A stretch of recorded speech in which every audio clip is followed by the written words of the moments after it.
Assalamualaikum warahmatullahi wabarakatuh. Saya Yogi Fatmawati dengan NIM 43040220159. Saya akan mempresentasikan hasil asesmen saya guna memenuhi tugas UTS yang diampu oleh Bu Setia Utami. Saya akan mengobservasi yaitu Farah. Ia merupakan anak pertama dari 4 bersaudara. Dia berumur 11 tahun. Perkembangan emosi merupakan kemampuan untuk mengekspresikan perasaan-perasaan seperti takut, marah, kecewa, malu, canggung, keingintahuan, kegembiraan, serta kasih sayang. Nah, menurut Hurlock, perkembangan emosi manusia ini melalui beberapa tahap, yaitu yang pertama, pada masa bayi, kemudian masa kanak-kanak awal, kemudian masa kanak-kanak akhir, kemudian masa remaja awal, kemudian dan masa remaja akhir. Nah, pada pembahasan saya ini, Farah merupakan anak berusia umur 11 tahun. Jadi, dikategorikan ke dalam masa kanak-kanak akhir. Pada masa kanak-kanak akhir, menurut Hurlock, anak itu sudah ada keinginan untuk mengendalikan rasa emosinya. Nah, pada Farah dia belum mampu, belum bisa menguasai mengendalikan emosinya. Ya, ketika masih ada tamu, ia tetap marah-marah, berteriak-teriak, seperti itu. Pada masa ini tidak semua emosi itu menyenangkan. Banyak ledakan amarah karena anak merasakan atau menderita kekhawatiran dan merasakan kekecewaan. Biasanya anak perempuan banyak menangis, dan kalau anak laki-laki biasanya lebih menunjukkan dengan ekspresi merajuk ataupun cemberut.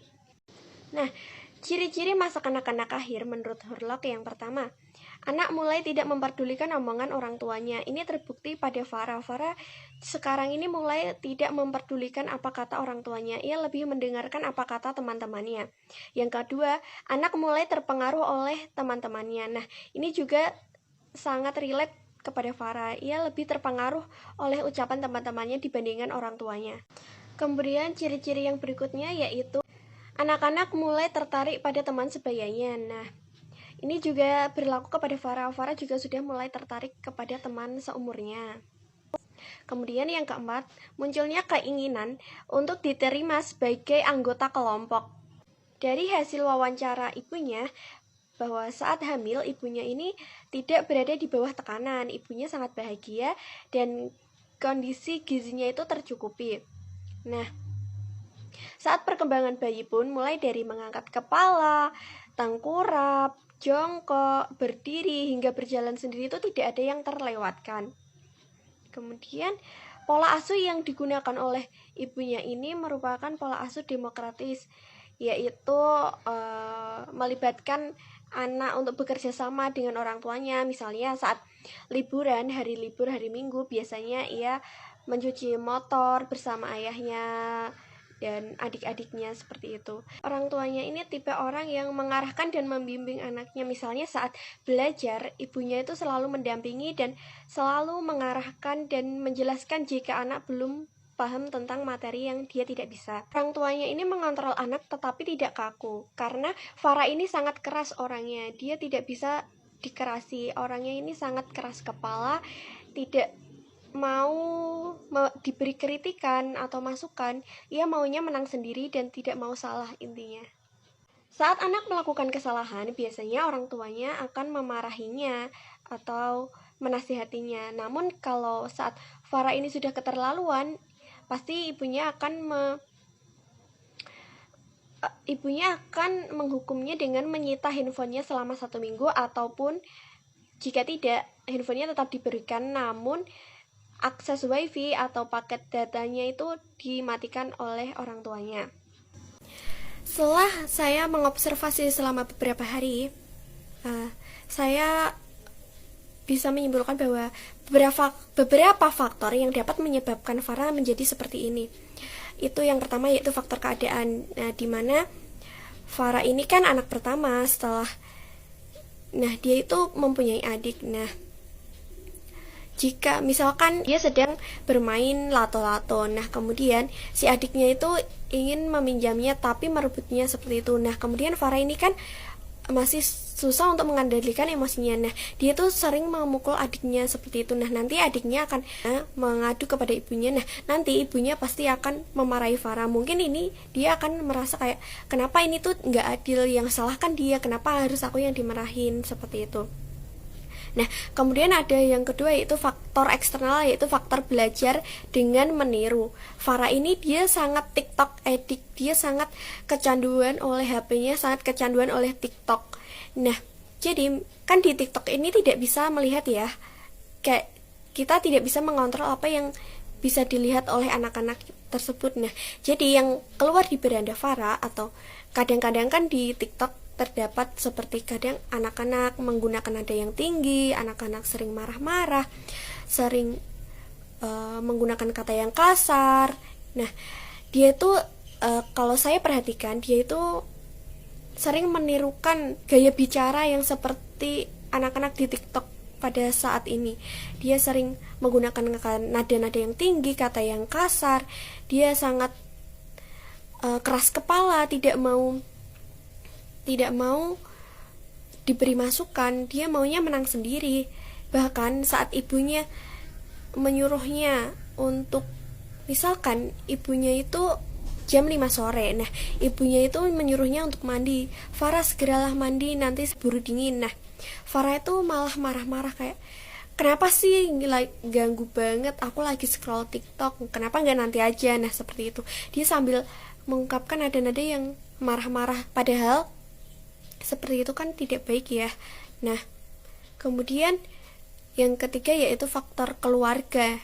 Nah, mungkin si ibunya juga ini kan ya biasa ya, seperti orang tua pada umumnya itu kan akan membandingkan dengan temannya. Misalkan setemannya itu loh Farah, contohlah si dia kalau pulang itu kerjain PR dulu, bukannya malah main. Nah, seperti itu. Nah, kemudian yang terakhir yaitu faktor lingkungan pertemanan. Nah, setelah saya mengobservasi Farah, saya melakukan sedikit wawancara pada Farah, bahwa kalau Farah itu memiliki 3 teman, yaitu bernama Nadita, Aurel, dan Naura. Nah, teman-temannya itu juga sering berkata-kata yang tidak bagus seperti itu. Nah, itu mungkin bisa membuat Farah menjadi seperti ini. Nah, kalau dari segi aspek perkembangan sosialnya ya, Farah ini sebenarnya orangnya tuh gampang beradaptasi dengan orang-orang yang baru.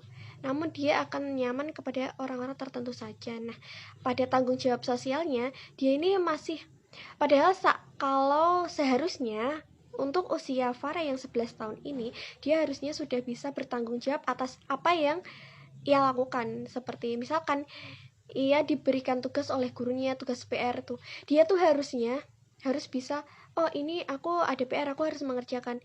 Kalau Farah ini dia masih belum bisa, dia harus disuruh dulu oleh ibunya baru dia mau mengerjakan. Itu pun dia seperti terpaksa. Kenapa sih harus ada PR? Dia selalu, kenapa sih harus ada PR? Nah, untuk indikator perkembangan emosional anak pada sekolah dasar ini, yang pertama, lingkup perkembangan yang menunjukkan emosi yang umum. Dia sudah bisa berpisah dengan ibunya, tapi seharusnya dia sudah bisa menerima kritik dan saran. Namun Farah ini orangnya sangat anti kritik, dia tidak mau sama sekali untuk dikritik. Kemudian dia akan membantu memecahkan permasalahan. Farah ini tipe orang yang acuh tak acuh, tidak mau peduli, dia tidak peduli. Bahkan dengan dirinya sendiri saja dia kadang tidak peduli. Kemudian ia mengekspresikan perasaannya. Farah ini tipe orang yang sangat ekspresif sebenarnya. Namun entah kenapa kayak dia tuh masalah kecil sepele saja dia tuh bisa sampai marah, emosi yang meluap-luap hingga memarahi ibunya. Bahkan ibunya tidak salah pun dia akan memarahi ibunya. Kemudian untuk indikator yang lingkup perkembangan dengan kedisiplinan dan mentaati peraturan, Farah ini sebenarnya dia sudah bisa membuang sampah pada tempatnya, namun kadang-kadang ia malas, jadi kadang dia membuang sembarang terserah dia. Kemudian dia merapikan mainan setelah digunakan. Dia masih belum bisa, harus diberitahu dulu baru dia mau melaksanakan merapikannya. Kalau tidak diberitahu, dia tidak akan merapikan mainannya kembali. Kemudian untuk mentaati peraturan yang ada di sekolah, sebenarnya dia sudah dikatakan bisa sih mengikuti peraturan. Nah, untuk masalah berangkat ke sekolah tepat waktu, sebenarnya dia tuh ke sekolahnya tepat waktu, namun pas saat dibangunkan atau mau sekolah, misalkan sudah jam 6, dia dibangunkan oleh ibunya, Farah bangun. Nah, dia tuh kayak males gitu loh, seperti kayak kenapa sih sekolah harus pagi-pagi banget, seperti itu. Dia kayak nggak mau. Nah, nanti sebelum mandi dia pasti akan beradu mulut dulu sama ibunya, kayak marah-marah seperti itu. Kadang juga dia menangis, benar-benar sampai menangis yang teriak-teriak seperti itu. Nah, nanti setelah itu dia tuh masih belum bisa bertanggung jawab dengan dirinya sendiri. Dia masih untuk memakai seragamnya sendiri, dia masih harus dibantu oleh ibunya, kalau enggak dia masih berantakan. Nah, kemudian dari segi tanggung jawab, dia masih kurang bertanggung jawab ya untuk melaksanakan tugas yang diberikan oleh ibunya. Misalkan ada PR, dia akan acuh tak acuh, kayak nggak peduli itu dia mau dapat nilai atau enggak. Nah, tapi nanti jika dia mendapatkan nilai yang jelek, dia akan memarahi ibunya. Padahal dia akan menyalahkan ibunya, memarahi ibunya ini. Ibu sih gak mau apa.